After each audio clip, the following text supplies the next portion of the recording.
شروع اللہ کے نام سے جو نہایت مہربان بڑا رحم کرنے والا ہے۔ اے لوگو، اپنے رب کی عبادت کرو جس نے تمہیں اور تم سے پہلے لوگوں کو پیدا کیا۔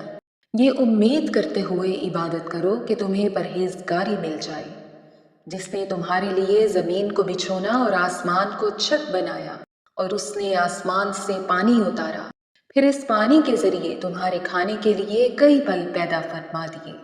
تو تم جان بوجھ کر اللہ کے شریک نہ بناؤ۔ اور اگر تمہیں اس کتاب کے بارے میں کوئی شک ہو جو ہم نے اپنے خاص بندے پر نازل کی ہے، تو تم اس جیسی ایک صورت بنا لاؤ، اور اللہ کے علاوہ اپنے سب مددگاروں کو بلا لو اگر تم سچے ہو۔ پھر اگر تم یہ نہ کر سکو، اور تم ہرگز نہ کر سکو گے، تو اس آگ سے ڈرو جس کا ایندھن آدمی اور پتھر ہے، وہ کافروں کے لیے تیار کی گئی ہے۔ اور ان لوگوں کو خوشخبری دو جو ایمان لائے اور انہوں نے اچھے عمل کیے، کہ ان کے لیے ایسے باغات ہیں جن کے نیچے نہریں بہہ رہی ہیں۔ جب انہیں ان باغوں میں سے کوئی پھل کھانے کو دیا جائے گا تو کہیں گے کہ یہ تو وہی رزق ہے جو ہمیں پہلے دیا گیا تھا، حالانکہ انہیں ملتا جلتا پھل پہلے دیا گیا تھا۔ اور ان جنتیوں کے لیے ان باغوں میں پاکیزہ بیویاں ہوں گی، اور وہ ان باغوں میں ہمیشہ رہیں گے۔ بے شک اللہ اس سے حیا نہیں فرماتا کہ مثال سمجھانے کے لیے کیسی ہی چیز کا ذکر فرمائے، مچھر ہو یا اس سے بڑھ کر۔ بہرحال ایمان والے تو جانتے ہیں کہ یہ ان کے رب کی طرف سے حق ہے، اور رہے کافر تو وہ کہتے ہیں اس مثال سے اللہ کی مراد کیا ہے۔ اللہ بہت سے لوگوں کو اس کے ذریعے گمراہ کرتا ہے، اور بہت سے لوگوں کو ہدایت عطا فرماتا ہے، اور وہ اس کے ذریعے صرف نافرمانوں کو ہی گمراہ کرتا ہے۔ وہ لوگ جو اللہ کے وعدے کو پختہ ہونے کے بعد توڑ ڈالتے ہیں اور اس چیز کو کاٹتے ہیں جس کے جوڑنے کا اللہ نے حکم دیا ہے، اور زمین میں فساد پھیلاتے ہیں، تو یہی لوگ نقصان اٹھانے والے ہیں۔ تم کیسے اللہ کے منکر ہو سکتے ہو حالانکہ تم مردہ تھے، تو اس نے تمہیں پیدا کیا، پھر وہ تمہیں موت دے گا، پھر تمہیں زندہ کرے گا، پھر اسی کی طرف تمہیں لوٹایا جائے گا۔ وہی ہے جس نے جو کچھ زمین میں ہے سب تمہارے لیے بنایا۔ پھر اس نے آسمان کے بنانے کا قصد فرمایا تو ٹھیک 7 آسمان بنائے، اور وہ ہر شے کا خوب علم رکھتا ہے۔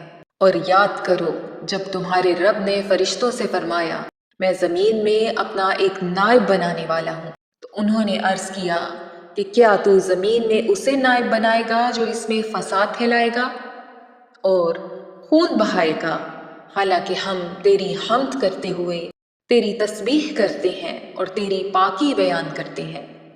فرمایا بے شک میں وہ جانتا ہوں جو تم نہیں جانتے۔ اور اللہ تعالیٰ نے آدم کو تمام اشیاء کے نام سکھا دیے، پھر ان سب اشیاء کو فرشتوں کے سامنے پیش کر کے فرمایا اگر تم سچے ہو تو ان کے نام تو بتاؤ۔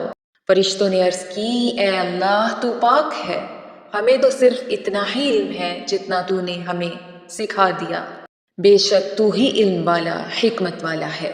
پھر اللہ نے فرمایا اے آدم تم انہیں ان اشیاء کے نام بتا دو۔ تو جب آدم نے انہیں ان اشیاء کے نام بتلا دیے تو اللہ نے فرمایا اے فرشتوں، کیا میں نے تمہیں نہ کہا تھا کہ میں آسمانوں اور زمین کی تمام چھپی چیزیں جانتا ہوں، اور جانتا ہوں جو تم ظاہر کرتے ہو اور جو کچھ تم چھپاتے ہو۔ اور یاد کرو جب ہم نے فرشتوں کو حکم دیا کہ آدم کو سجدہ کرو تو ابلیس کے علاوہ سب نے سجدہ کیا، اس نے انکار کیا اور تکبر کیا اور کافر ہو گیا۔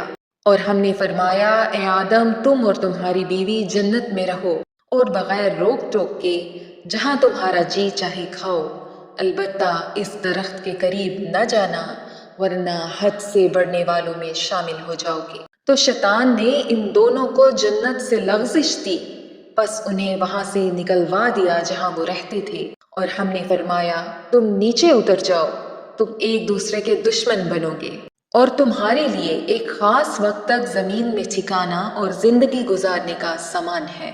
پھر آدم نے اپنے رب سے کچھ کلمات سیکھ لیے تو اللہ نے اس کی توبہ قبول کی، بے شک وہی بہت توبہ قبول کرنے والا بڑا ہی مہربان ہے۔